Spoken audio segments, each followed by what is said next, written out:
দেশের বিভিন্ন জায়গায় দলের নাম করে চাঁদাবাজি, দখলসহ নানা অপকর্মে জড়িয়ে পড়ছে বিএনপি ও এর অঙ্গ সংগঠনের কিছু সংখ্যক নেতাকর্মী। এর মধ্যে হাইব্রিড ও নব্য বিএনপির নামধারীরাই বেশি বেপরোয়া, এমনকি তারা তৃণমূল বিএনপিতে কোন্দল ও গ্রুপিংয়েও সম্পৃক্ত। ফলে কয়েকটি জেলায় রক্তক্ষয়ী সংঘর্ষ পর্যন্ত হয়েছে। কোনো কোনো ঘটনায় বিব্রত হতে হচ্ছে বিএনপিকে। এ অবস্থায় দলের নাম করে অপকর্মে জড়িতদের বিরুদ্ধে আরও কঠোর হচ্ছে দলটির হাইকমান্ড। তালিকা করা হচ্ছে অপকর্মকারীদের, তালিকা ধরে চলবে শুদ্ধি অভিযান। সংশ্লিষ্ট সূত্রে জানা গেছে এ তথ্য। দলটির নির্ভরযোগ্য কয়েকটি সূত্র যুগান্তরকে জানায়, অফিসিয়ালি বিষয়টি বলতে চাচ্ছি না, তবে হাইকমান্ডের নির্দেশে ইতোমধ্যে শুদ্ধি অভিযানের কাজ শুরু হয়ে গেছে। একেবারে ইউনিয়ন থেকে উপজেলা, জেলাসহ সব পর্যায়ের কমিটি যাচাই বাছাই করা হচ্ছে। বিশেষ করে প্রতিটি এলাকায় বিএনপি এবং অঙ্গ সহযোগী সংগঠনের যেসব নেতাকর্মীর বিরুদ্ধে জনমনে নেতিবাচক পারসেপশন শুরু হয়েছে, সে বিষয়টিকে বেশি আমলে নেওয়া হচ্ছে। জনগণ যাদের উপর রুষ্ট, তাদের সতর্ক করা সহ অনেককে দল থেকে বের করে দেওয়া হবে। মোদ্দা কথা, যারা দলের সুনাম নষ্ট করবে এবং দলের জন্য এখন বোঝা হয়ে দাঁড়িয়েছে, তাদের ছেঁটে ফেলতে হাইকমান্ড এতটুকু দ্বিধা করবে না। জানতে চাইলে বিএনপির কেন্দ্রীয় যুগ্ম মহাসচিব শহীদউদ্দিন চৌধুরী অ্যানি যুগান্তরকে বলেন, দল এবং দেশের স্বার্থে বিএনপি যা যা করার তাই করবে। সেক্ষেত্রে যারা দলের ইমেজ নষ্ট করবে, তাদের চিহ্নিত করে ব্যবস্থা নিতে মোটেই পিছপা হবে না বিএনপি।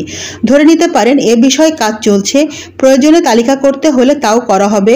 যে কোনো অপকর্ম ও অন্যায়ের সঙ্গে যারা জড়িত হবে, তাদের বিরুদ্ধে সঙ্গে সঙ্গে সাংগঠনিক ব্যবস্থা নেওয়া হবে।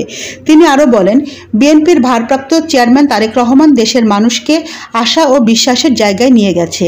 5 আগস্টের আগের রাজনীতি ও পরের রাজনীতির মধ্যে অনেক গুণগত পরিবর্তন হয়েছে, নেতৃত্বের ও রাজনীতির গুণগত পরিবর্তন হয়েছে। সুতরাং যারা না বুঝে অথবা জেনে শুনেও অপকর্মের সঙ্গে লিপ্ত হবেন, তাদের বিরুদ্ধে সাংগঠনিক ব্যবস্থা নেওয়া হচ্ছে, সামনেও হবে। দলীয় সূত্র জানায়, যাদের বিরুদ্ধে অপকর্মে জড়িত হওয়ার প্রমাণ পাওয়া যাবে, তারা যত বড় প্রভাবশালী হোক না কেন, তাদের বিরুদ্ধে প্রয়োজনীয় সব ব্যবস্থা নেওয়া হবে। বেশ কিছু জায়গায় অপকর্মে জড়িত নেতাকর্মীদের বিরুদ্ধে বিএনপির পক্ষ থেকেই মামলা করা হয়েছে। তবে বিএনপির পক্ষ থেকে কেউ যদি দাবি করেন, বাস্তবে ঘটনার চেয়ে দলের বিরুদ্ধে অপপ্রচার বেশি হচ্ছে, যা একটি গোষ্ঠী পরিকল্পিতভাবে করছে। জানতে চাইলে বিএনপির স্থায়ী কমিটির সদস্য ডক্টর খন্দকার মোশাররফ হোসেন যুগান্তরকে বলেন, অপরাধমূলক কর্মকাণ্ড কোনো ক্রমেই গ্রহণযোগ্য নয়।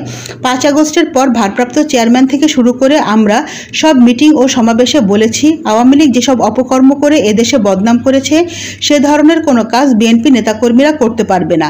তার মধ্যে চাঁদাবাজি ও টেন্ডারবাজি সহ নানা রকমের বিষয় আছে। তিনি বলেন, যারা বেপরোয়া বা নিয়ন্ত্রণের বাইরে, তাদের বিরুদ্ধে সাংগঠনিক ব্যবস্থা নিচ্ছি। আশা করি নিয়ন্ত্রণ করতে পারবো। তবে যা ঘটছে তার চেয়ে বেশি অপপ্রচার হচ্ছে বলেও দাবি করেন বিএনপির এই নীতি নির্ধারক। নয়নতারা নিউজ, ঢাকা।